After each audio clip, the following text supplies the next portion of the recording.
so walang UTI. Mhm. Sa tae, yun po ang problema kasi may nakitang amoebiasis. Opo, ang amoebiasis po nakukuha sa maduming tubig at maduming pagkain. Kung wala pong ibang nagtatai sa inyo o sa kanila, sa bahay nila, malamang sa school or may nakain ka may lumabas kayo ng mga friends mo or ano, baka doon mo nakuha. So, ganun po talaga yung symptoms ng amoebiasis, masakit ang tiyan, yung iba nagsusuka, tsaka nagtatai. Eh, ano pong pwedeng Yung po maging... natin gamot, ito po, metronidazole, ito po Yan po yung... gamot para sa amoebiasis. Oh. Ngayon, magtataka kayo, bakit dalawa po kasi yung antibiotic niya. Ito po yung isa, yung cefuroxime. Ang amoebiasis po kasi, Nay, mahirap patayin. Kasi po, nakita po kay Nika, maliban po sa may adult, matured na amoeba, may itlog pa na nakita. Ngayon po, yung itlog po ng amoebiasis, makapal yung shell. Mahirap gamutin kasi makapal yung shell parang sa itlog. Ngayon po, ang gagawin po natin, ito po isang antibiotic para po, ito po, para po, patayin po yung, ang pagkain po kasi ng amoeba, yung mga bakterya din sa tiyan. So, ang gagawin po natin, ito po, papatayin po niya yung bakterya sa tiyan. Papatayin po niya yung bakterya sa tiyan para yung amoeba walang makain, makihina, mas madaling mamatay. At the same time, ito po, papatayin po niya yung amoebiasis na diretso. So, para mas madali po makarecover, gumaling si Nika. Okay? Ano pa? Kapag uuwi naman po kayo, ito po, i-convert natin sa oral na lang. Ito. May oral. Pero sa ngayon po, pansamantala, i-daan muna natin sa suwero kasi para mas mabilis po at ang effect. Okay? Ang pangalawang concern ko po, doon sa ultrasound. Sa ultrasound, okay. Sa ultrasound po niya, may questionable na sa kidneys, sa bato niya. Opo. Although hindi pa sure, pero ang reading kasi ng radiologist, horseshoe kidney, to consider horseshoe kidney. Di ba ang kidneys po natin parang singabalatong, di ba? Singabalatong. Yung itsura niya. Ang naka-ano po kay Nika, parang ganito yung itsura niya, yung sapatos ng kabayo, di ba? Yung sinusuot mo sa kabayo, di ba horseshoe, yung gano'n? Yung parang paddocks, gano'n. Gano'n po yung itsura ng kidneys ng kidney. Instead na medyo maumbok sana, parang letter C, yung kay Nika masyadong tinawag ko na po siya sa espesyalista sa bato.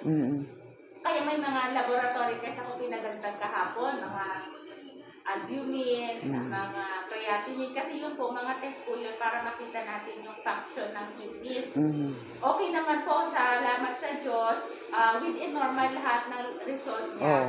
Ang sabi po ng pediatric nephrologist, kung wala naman pong problema at normal lahat ng results, wala rin naman siyang gagawin, pero i-refer na rin natin as OPD. Pag nakauwi na po kayo, puntahan niyo po, dalawin niyo si Dr. Andrew Perez. Pediatrician din po siya na ang specialist na po niya sa mga bato. Bato. Para ma-advisean kayo. Kasi congenital po yun. Ibig sabihin, baby pa lang, bata pa lang si Nika, pagkapanganak pa lang, meron na. Gano'n na yung kidneys niya. Hindi natin nalaman kasi syempre nasa loob, tsaka walang simptomas. Tsaka maganda yung function ng kidneys niya, kaya walang simptomas. Pero, pinabaseline po niya para sana walang komplikasyon in the long run pag tumanda po si Nika. Okay? So, ang plano po natin kay Nika ngayon, idadaan mo na lahat ng gamot sa swero. Antayin natin na medyo magbuo-buo yung pupo. Siguro bukas or sa isang araw, kung walang problema, okay na po yung pagkain niya. Yung tae niya, less than 3 times in a day, pwede na umuwi. Okay, Nika? Ay, sa ngayon, Dok, hindi pa pwede. Hindi pa po. Kasi ang bala ko po, ito, metronidazole, ito nga yung amoebiasis. Ayan, kailangan niyang Kahit 2 days po ito na idaan sa swero. Oo. Opo. So, kaka-start lang po natin kahapon ng hapon. So, mamayang hapon ang 1 day. O tapos bukas ng hapon ang second day. O baka Saturday morning? Saturday morning na. Anong? Thursday, Merkulis yata? Pati ako. Thursday po yata kayo. Thursday, Friday. Pwede po siguro Friday. Mga Friday na siya makauwi. Na makauwi. Basta po okay na po. Nakakakain ka naman, Chipa. Kumakain siya, pero hindi na, kalahati lang yung... Or sakto lang. Kasi kung okay na po yung pagkain niya, pwede po na po ipaubos ito ipalas ko na ito.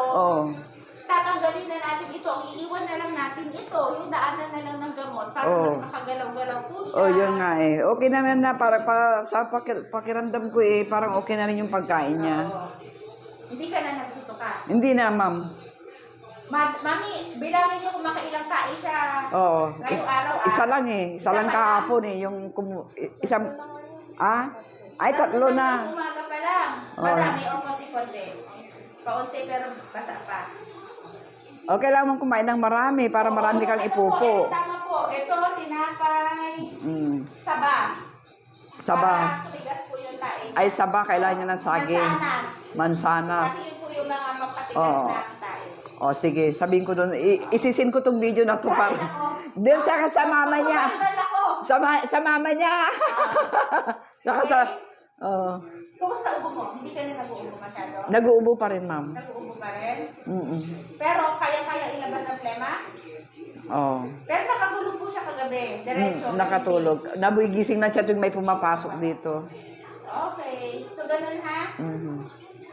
Tanggalin ko na ba ito? O, itanong ko na lang sa nurses.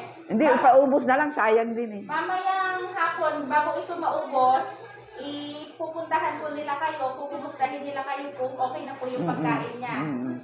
Tapos itatawag nila sa akin kung magpapaswero pa ako or tanggalin na natin. Sige. Okay. Salamat, doktora. Isisin ko na to para hindi na, para mabuti na lang naisipan. Mabuti na naisipan ko to para